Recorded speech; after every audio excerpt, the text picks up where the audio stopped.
नमस्कार मित्रों, स्वागत है आपका हमारे YouTube चैनल पर। आज का हमारा विषय सुंदरकांड पर है। आइए शुरू करते हैं। तो बहुत लोग सोचते हैं कि सुंदरकांड ही नाम क्यों पड़ा, जबकि अन्य विशेष जगहों पर उनके स्थान का नाम है, उनके प्रभु का नाम है, लेकिन यहाँ केवल सुंदरकांड ही क्यों नाम रखा गया। इस पर विचार करना अत्यंत आवश्यक है। तो आपको पता है कि वाल्मीकि रामायण के 6 कांडों में से 5वें कांड के नाम जीवन की अवस्था यथा बाल कांड के स्थान विशेष के नाम यथा अयोध्या कांड, किष्किंधा कांड आदि रखे गए हैं। क्या विचारणीय नहीं है कि केवल यह 5म कांड ही सुंदरकांड क्यों कहा जाता है, जिसका न अवस्था न और ना ही स्थान से कोई संबंध है। महर्षि वाल्मीकि व गोस्वामी तुलसीदास दोनों ने इसी नाम को ही क्यों रखा। क्योंकि वाल्मीकि रामायण में ही था, इसलिए गोस्वामी तुलसीदास तो अभी 500 साल पूर्व की ही एक रचना है, उनकी कृत रामचरितमानस। हालांकि उसमें भी बहुत सी चीजें चरित्रवान श्री राम के जीवन को दर्शाती हैं, परंतु वाल्मीकि रामायण ही आधार है रामचरितमानस का। तो इस पर विचार करना होगा। तो इसका उत्तर यह है कि संपूर्ण कथा श्री राम के गुणों तथा उनके पुरुषार्थ की परिचायक हैं। श्री राम ही उन अध्यायों के नायक हैं, परंतु सुंदरकांड के नायक केवल और केवल हनुमान जी हैं। यह कांड हनुमान जी के लंका की ओर प्रस्थान, समुद्र पार करना, लंका नगरी में प्रवेश, विभीषण से भेंट, युक्ति पूर्वक सीता जी से भेंट कर उनका विश्वास प्राप्त कर उन्हें श्री राम की मुद्रिका देना, अक्षय कुमार का वध, मेघनाथ के पाश में बंद कर रावण के समक्ष उपस्थित होना, फिर लंका दहन और सीता माता की चूड़ामणि प्राप्त कर लेना, लंका से वापस श्री राम के पास पहुंचने की यात्रा का है। ये प्रसंग हमें उनकी अतुलनीय शक्ति, अद्भुत विलक्षण बुद्धि कौशल तथा उनके अजेय योद्धा व संकट मोचक चरित्र का दर्शन कराते हैं। सुंदरकांड अध्याय में हमें उनके अनुपम गुणों की, श्री राम के सेवक के रूप में अहंकार शून्य कर्मों के सौंदर्य की एवं एक अद्वितीय व्यक्तित्व की छवि भी स्पष्ट परिकल्पना मिलती है। हनुमान के कर्मों का सौंदर्य है सुंदरकांड। सुंदरकांड में हनुमान जी के अहंकार शून्य कर्मों का अनुपम सौंदर्य हमें उनके निम्न क्रियाकलापों से स्पष्ट होता है। जब चुनौती के अवसर में वो अपने आप को चुनौती के अनुसार बदलने की क्षमता भी रखते हैं। किष्किंधा कांड के अंत में घटनाक्रम में चलते लंका में सीता जी को ढूंढकर उनकी कुशलता जानने हेतु जामवंत ने हनुमान को समुद्र लांघने की प्रेरणा दी तथा उनके स्वयं के जन्म के उद्देश्य का स्मरण भी कराया। कवन सो काज कठिन जग माही, जो नहीं होय तात तुम पाही। ये सुंदरकांड रामचरितमानस का है। इसका अर्थ यह है कि यह सुनकर हनुमान जी को अपनी शक्ति का भान हुआ, वे एकदम सक्रिय से हो गए। राम काज कीन्हे बिना मोहि कहाँ विश्राम, एक ये ब्रजभाषा में रामचरितमानस में दोहा है।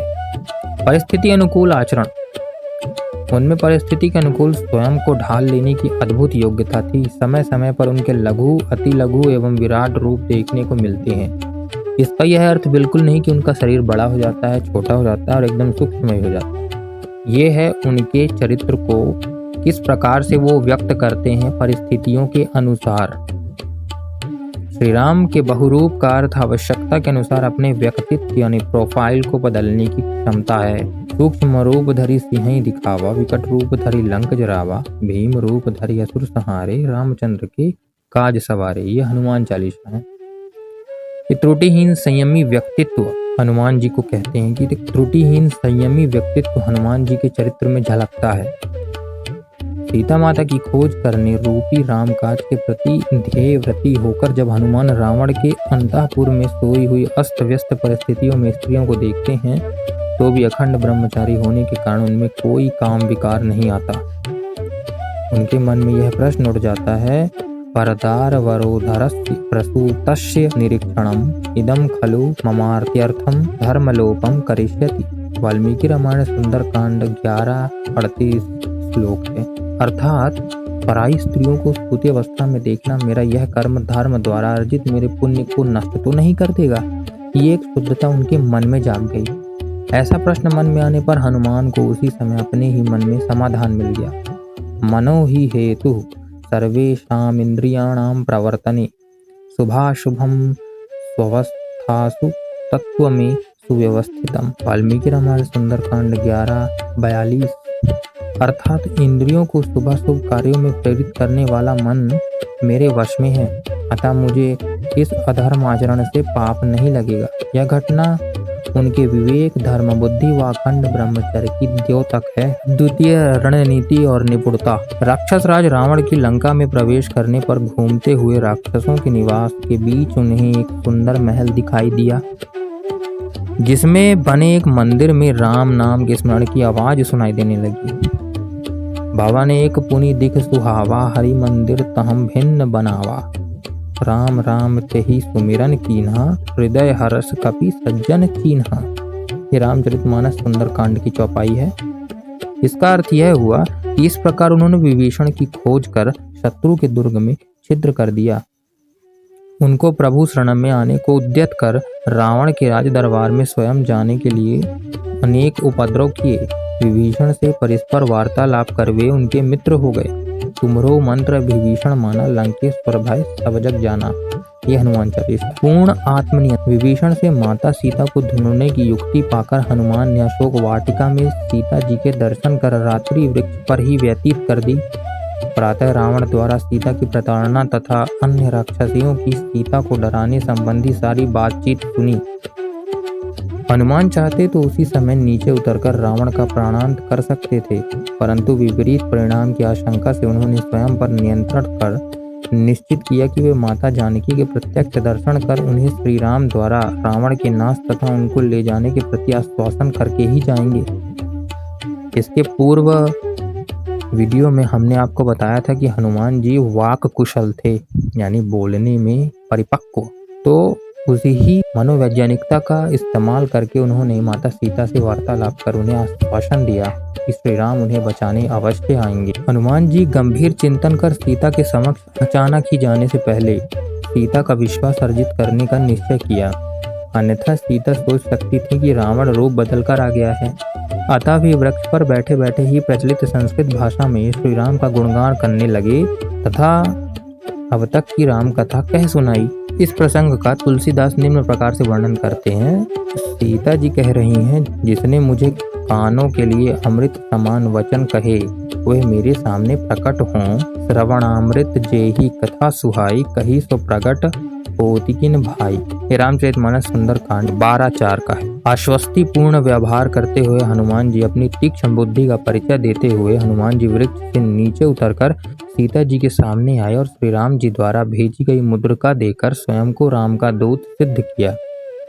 राम दूत मैं मातु जानकी, सत्य शपथ करुणा निधान की। यह मुद्रिका मातु मैं आनी, दीन्ही राम तुम कहे सहृदानी। रामचरितमानस सुंदरकांड 12:5। बदले में उन्होंने माता सीता के चिन्ह स्वरूप चूड़ामणि श्री राम व अन्य सभी को विश्वास दिलाने के लिए प्राप्त करने की प्रार्थना की। मातु मोहि दीजे कछु चिन्हा, जैसे रघुनायक मोहि दीन्हा। रामचरितमानस सुंदरकांड 26:1 का है। प्रत्युत्पन्न मति।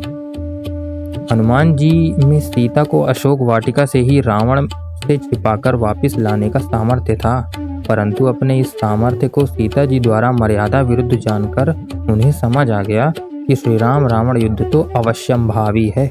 निर्दिष्ट दायित्व से भी बढ़कर उद्यमिता। हनुमान जी ने तुरंत निर्णय लिया कि अब वह स्वयं का तथा रावण का शक्ति का परीक्षण लेना आवश्यक समझते थे। अतएव रामदूत की भूमिका अंगीकार कर स्वयं रावण से भेंट करने की योजना बनाई। सीता जी ने उनको आशीर्वाद दिया। लंका में अशोक वाटिका में पेड़ उखाड़ने तथा वहां के रक्षक व राक्षसों का एवं रावण के पुत्र अक्षय कुमार का संहार आदि उपद्रव करने के बाद हनुमान से युद्ध करने मेघनाद आया।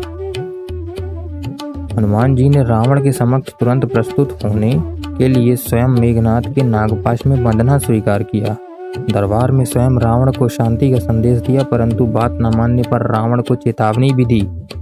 क्रुद्ध रावण ने दरबार में हनुमान जी को मारने का आदेश दिया। तब विभीषण ने दूत अवध्य होता है का नियम स्मरण कराया। इस प्रकार विभीषण की मैत्री ही हनुमान की जान बचाने का कारण बनी। लंका विध्वंस कर हनुमान भगवान श्री राम की शक्ति का प्रमाण देकर एवं अकेले ही रावण का आधा युद्ध जीतकर वापस आए तथा श्री राम एवं समस्त सैनिकों को शुभ समाचार दिया।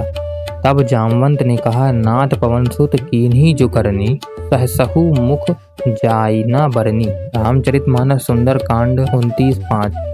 अप्रतिम कर्तव्य बोध एवं विनम्रता भी हनुमान में थी। हनुमान जी के मुख से लंका में हुए घटनाक्रम तथा सीता की खोज का वृतांत सुनकर श्री राम हनुमान जी के ऋणी हो गए। रघुपति कीन्ही बहुत बढ़ाई, तुम प्रिय भरत सम भाई। हनुमान चालीसा। सुन सुत तो ही उरिन मैं नाही, देखहु करी विचार मन मोही। श्री राम के मुख से शब्द सुनकर उन्हें स्वयं पर तनिक भी अहंकार नहीं हुआ। वे बोले, तो सब ताओ प्रताप रघुराई, नाथ न कछु मोरी प्रभुताई।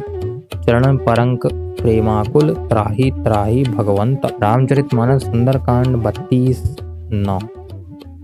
हनुमान जी का यह उत्तर विनम्रता व निरभिमानिता की पराकाष्ठा है एवं उज्ज्वल कीर्तिमान है। इससे क्या निष्कर्ष निकलता है? हमें सुंदरकांड का केवल पठन ही नहीं अपितु इस पाठ को ग्रहण करने की आवश्यकता है, अर्थात हनुमान के गुणों को ग्रहण करने का प्रयास करना चाहिए, क्योंकि सत्यम शिवम सुंदरम, सत्य कल्याणकारी होने से ही सुंदर होता है, अन्यथा नहीं। तो आज के इस वीडियो में इतना ही। याद रहे कि मैं ये हनुमान चरित्र पुस्तक से ही इस अंश सुंदरकांड के व्याख्या को प्रस्तुत कर रहा हूँ। वाल्मीकि रामायण से जब करूँगा तो उसकी श्रृंखला अलग चलेगी, उसमें हम क्या सत्य और कितना असत्य इसका निर्णय करेंगे। आज के इस वीडियो को धैर्यपूर्वक सुनने के लिए आपका बहुत बहुत आभार। धन्यवाद।